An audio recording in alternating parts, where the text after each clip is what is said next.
امریکی صدر ٹرمپ نے کہا ہے کہ ہمارا معاہدہ ابھی مکمل طور پر طے نہیں ہوا۔ ہمارا معاہدہ اوباما کے معاہدے کے بالکل برعکس ہوگا۔ ہمارے معاہدے کو ابھی تک کسی نے دیکھا نہیں، نہ ہی کوئی جانتا ہے کہ اس معاہدے میں کیا ہے۔ ناکام لوگوں کی باتوں پر دھیان نہ دیں جو جانے بغیر تنقید کر رہے ہیں۔ مجھ سے پہلے والوں کو یہ مسئلہ کئی سال پہلے حل کر لینا چاہیے تھا۔ ایران سے متعلق اچھی خبر ہی ہوگی، میں بری ڈیل نہیں کرتا۔ امریکی ٹی وی چینل ABC سے بات چیت کرتے ہوئے ٹرمپ نے کہا کہ ایران سے ڈیل مکمل طور پر انہی پر منحصر ہے۔ اس سے پہلے امریکی صدر ڈونلڈ ٹرمپ نے کہا تھا کہ ایران سے مذاکرات منظم اور تعمیری انداز میں آگے بڑھ رہے ہیں۔ ایک اور پوسٹ میں ٹرمپ نے جنگی جہاز کے نیچے میزائل کی تصویر جاری کر دی۔ میزائل پر مخصوص فقرہ بھی لکھا کہ اس معاملے پر توجہ دینے کا شکریہ۔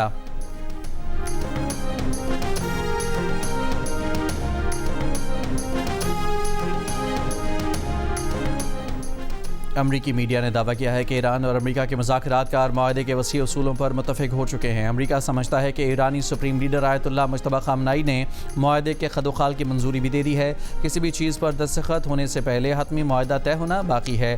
دوسری جانب وائٹ ہاؤس عہدیدار کا کہنا ہے کہ ایران کے ساتھ جنگ ختم کرنے کا معاملہ فوری طور پر ہونے کا امکان نہیں ہے۔ ایرانی قیادت کی جانب سے معاہدے کی منظوری میں کئی روز لگ سکتے ہیں۔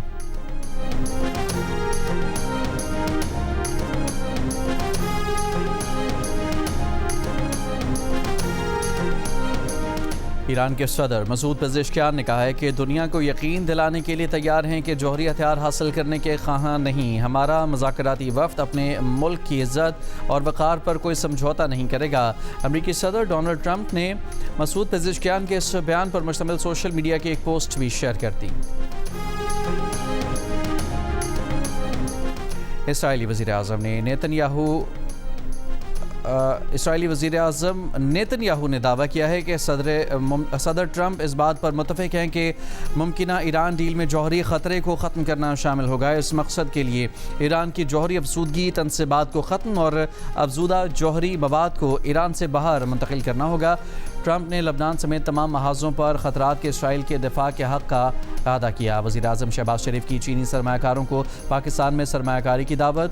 پاکستان اور چین کی کمپنیوں کے درمیان $7 ارب سے زائد کے معاہدوں MOUs پر دستخط۔ ہانگزو میں چینی کاروباری شخصیات سے خطاب میں کہا کہ کراچی میں 6000 ایکڑ پر عالمی معیار کا خصوصی اقتصادی زون بنایا ہے جہاں سرمایہ کاروں کو خصوصی سہولیات ملیں گی۔ پاکستان جلد خطے میں ترقی کے سفر میں چین کا ہم قدم ہوگا۔ پاکستان کو قرضے نہیں، مہارت اور سرمایہ کاری چاہیے۔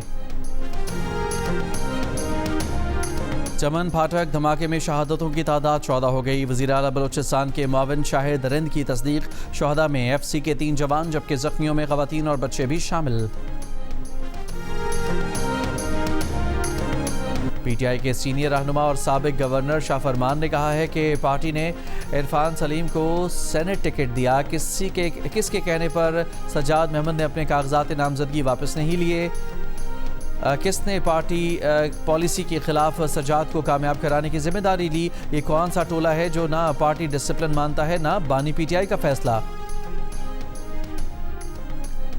ڈیرہ اسماعیل خان کے علاقے کراچی کے گاؤں اٹل شریف میں نامعلوم ملزمان کی فائرنگ سے 4 افراد جاں بحق ہو گئے۔ پولیس کا کہنا ہے کہ جاں بحق افراد مقامی امن کمیٹی کے ارکان تھے۔ حملہ آور امن کمیٹی کے ایک رکن کو اغوا کر کے ساتھ لے گئے۔ علیمہ خان نے بیرسٹر گوہر اور سہیل آفریدی پر بغیر بتائے محسن نقوی سے ملاقات کا الزام لگا دیا۔ کہا بیرسٹر گوہر اور سہیل آفریدی نے ہمارے خاندان کو بتائے بغیر محسن نقوی سے ملاقات کی۔ ملاقات میں خاندان کا کوئی بھی رکن موجود نہیں تھا۔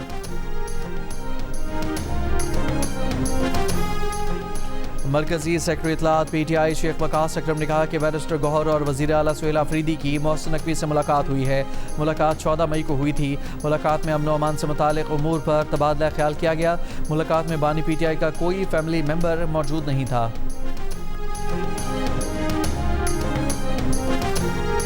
گجرانوالہ کے علاقے ٹبہ محمد نگر میں معمولی جھگڑے پر خاتون قتل۔ خاتون کے بھائی کی مدعیت میں دیور، سسر، ساس سمیت 5 افراد کے خلاف مقدمہ درج۔ 3 ملزمان گرفتار۔ پولیس کے مطابق خاتون کے 4 بچے ہیں۔ شوہر بیرون ملک ہے۔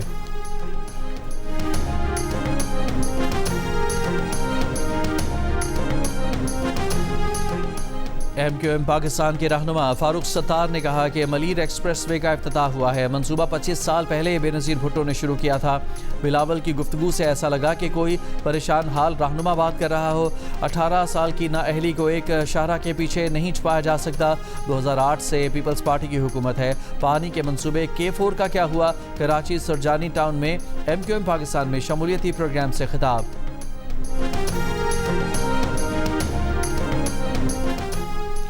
پیپلز پارٹی سندھ کے جنرل سیکرٹری وقار مہدی نے کہا کہ حکومت کراچی کے عوام کی خدمت کرتی ہے تو ایم کیو ایم کے تن بدن میں آگ لگ جاتی ہے۔ پی پی حکومت نے 17 سالوں میں کراچی میں اربوں روپے کے ترقیاتی منصوبے مکمل کیے۔ ایم کیو ایم نے اپنے اقتدار کے ادوار میں کراچی کی کوئی قابل ذکر خدمت نہیں کی۔ ایم کیو ایم کے 3 میئرز رہے مگر کراچی کے عوام کو کچھ ڈیلیور نہیں کیا۔ مناسک حج کا آغاز ہو گیا۔ سعودی عرب میں موسم گرم۔ عرب ٹی وی کے مطابق مکہ مکرمہ میں درجہ حرارت 47 ڈگری تک پہنچ گیا۔ سعودی حکام نے مقدس مقامات پر سایہ دار جگہوں اور طبی سہولیات میں اضافہ کر دیا۔ محکمہ موسمیات کے مطابق یوم عرفہ پر بھی درجہ حرارت تقریباً 45 ڈگری رہنے کا امکان ہے۔ ملک بھر کی مویشی منڈیوں میں گہما گہمی بڑھ گئی۔ بچے بھی بڑوں کے ساتھ پیش من پسند جانور خریدنے مویشی منڈیوں کا رخ کر لیا۔ خریداروں اور بیوپاریوں کے درمیان بھاؤ تاؤ جاری۔ فیصل آباد میں کالے رنگ کے ہیوی ویٹ بیل توجہ کا مرکز بن گئے۔ خوبصورت جوڑی کے مالک نے 1 کروڑ روپے کی ڈیمانڈ کر دی۔ میاں والی کے مویشی منڈی میں بادشاہ دمبے کی دھوم۔ بیوپاری نے دمبے کی قیمت 2,30,000 روپے مقرر کر دی۔ اسلام آباد میں سلطان بیل شہریوں کی توجہ کا مرکز بن گیا۔ قیمت 25 لاکھ روپے، وزن 27 من بتایا جا رہا ہے۔ خیرپور اور پڈیدن میں بھی لوگ پسند کا جانور خریدنے مویشی منڈی پہنچ گئے۔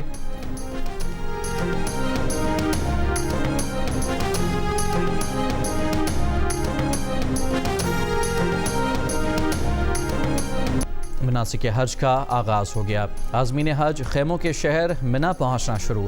منا پہنچنے کا یہ عمل آج دوپہر تک جاری رہے گا۔ عازمین پیر کی رات منا میں قیام کریں گے۔ عازمین منگل 9 ذی الحج کو حج کے رکن اعظم وقوف عرفہ کے لیے منا سے عرفات روانہ ہوں گے۔ منا اور عرفات میں موسم شدید گرم۔ محکمہ موسمیات کے مطابق یوم عرفہ پر بھی درجہ حرارت تقریباً 45 ڈگری رہنے کا امکان ہے۔ سعودی حکام نے مقدس مقامات پر سایہ دار جگہوں، مسٹ فین اور طبی سہولیات میں اضافہ کر دیا۔